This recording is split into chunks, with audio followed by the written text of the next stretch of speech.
Hello everyone. तो देखिए यहाँ पे office of the district social welfare officer Kulgam की तरफ से एक एडवर्टाइजमेंट निकाली गई है। इस एडवर्टाइजमेंट में इन्होंने बहुत सारी पोस्टें निकाली हैं। ठीक है दोस्तों, और ये जो इन्होंने पोस्टें निकाली हैं ये इनके लिए फॉर्म लगना 20/10/2022 से स्टार्ट हो चुके हैं और 31/10/2022 जो है वो लास्ट डेट यहाँ पे रहने वाली है। ठीक है दोस्तों, और ये जो इन्होंने पोस्टें निकाली हैं तो ये जो पोस्ट हैं ये प्योरली टेम्परेरी बेसिस पर यहाँ पर रहने वाली है। साफ तौर से आप यहाँ पे देख सकते हैं प्योरली ऑन टेम्परेरी बेसिस, यानी ये जो पोस्ट इन्होंने निकाली हैं ये टेम्परेरी बेसिस पर रहने वाली हैं। और अगर आप इन पोस्टों के लिए अप्लाई करना चाहते हैं तो यहाँ पे आप रेजिडेंट ऑफ कुलगाम के होने चाहिए, यानी कि अगर आप डिस्ट्रिक्ट कुलगाम के रहने वाले हैं तभी जाके आप इन पोस्टों के लिए अप्लाई कर सकते हैं। अभी हम देखते हैं यहाँ पे कौन कौन सी पोस्टें इन्होंने निकाली हैं। तो यहाँ पे आप देख सकते हैं नेम ऑफ पोस्ट है स्पेशलिस्ट इन फाइनेंशियल लिटरेसी की एक पोस्ट इन्होंने निकाली है। ग्रेजुएशन अगर आपने इकोनॉमिक्स में किया है और आपके पास 3 साल का एक्सपीरियंस है, साथ ही साथ अगर आपकी उम्र जो है 18 साल से लेकर 40 साल के बीच में आती है तो तब जाके आप इस पोस्ट के लिए अप्लाई कर सकते हैं। इसके अलावा यहाँ पे अकाउंट असिस्टेंट की एक पोस्ट निकाली है। ग्रेजुएशन आपने किया है या फिर डिप्लोमा इन अकाउंट्स आपने किया है तब जाके आप इस पोस्ट के लिए अप्लाई कर सकते हैं। साथ ही साथ 3 साल का एक्सपीरियंस भी होना चाहिए और उम्र जो है 18 साल से लेकर 40 साल के बीच में होनी चाहिए। इसके अलावा इन्होंने यहाँ पे डेटा एंट्री ऑपरेटर की एक पोस्ट निकाली है और इसमें ग्रेजुएशन मांगा है। साथ ही साथ आपको यहाँ पे कंप्यूटर का नॉलेज होना चाहिए और 3 साल का एक्सपीरियंस आपके पास होना चाहिए और उम्र आपके 18 साल से लेकर 40 साल के बीच में होनी चाहिए। इसके अलावा यहाँ पे एमटीएस की एक पोस्ट निकाली है और अगर आपने 10th किया हुआ है तो इस पोस्ट के लिए अप्लाई कर सकते हैं और उम्र यहाँ पे 18 साल से लेकर 40 साल के बीच में आपकी होनी चाहिए इस पोस्ट को यहाँ पे अप्लाई करने के लिए।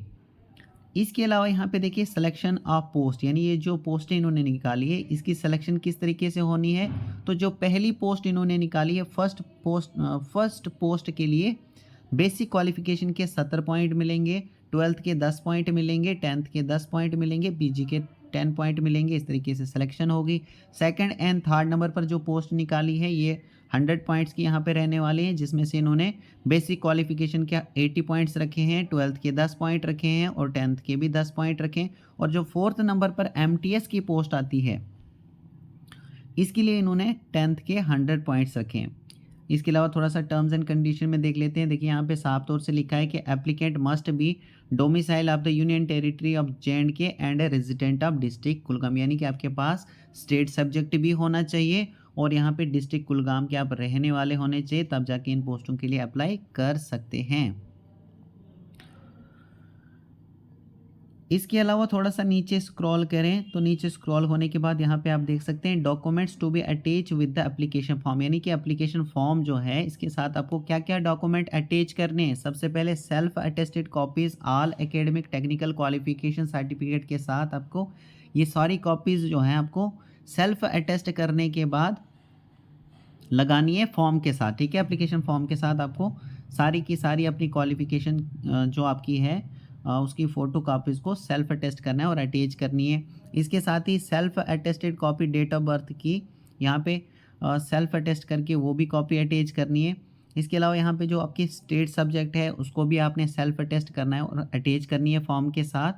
ठीक है, experience certificate from recognised registered civil society organisation institution या फिर recognise registered in the relevant field. तो जो आपका एक्सपीरियंस सर्टिफिकेट है उसको भी आपने सेल्फ अटेस्ट करना है और वो भी यहाँ पे फॉर्म के साथ अटैच करनी है। Documents to be attach with the application form, जैसे मैंने आपको अब बताया अभी कौन कौन से डॉक्यूमेंट आपको अटैच करने हैं। तो ये यहाँ पे देखिए ये फॉर्म दिया गया है, यहाँ पे देखिए एप्लीकेशन फॉर द पोस्ट आप यहाँ पे आप पोस्ट का नेम लिखेंगे, एडवर्टाइजमेंट नोटिस नंबर लिखेंगे, डेट लिखेंगे, कौन सी पोस्ट के लिए आप अप्लाई कर रहे हैं, डिस्ट्रिक्ट लिखेंगे, अपना नेम लिखेंगे, फादर्स नेम लिखेंगे, gender, permanent resident address, present address, contact number अपना, डेट ऑफ बर्थ, एज, ये सारी चीज़ें आप यहाँ पे इस फॉर्म में और यहाँ पे आपको फ़ोटो अपना अटैच करना है यहाँ पे और इस तरीके से आप अपना फॉर्म भर सकते हैं। ठीक है दोस्तों, सो मैं होप करता हूँ दोस्तों कि आपको सारी चीज़ें क्लियर हो चुकी होंगी। So thank you very much.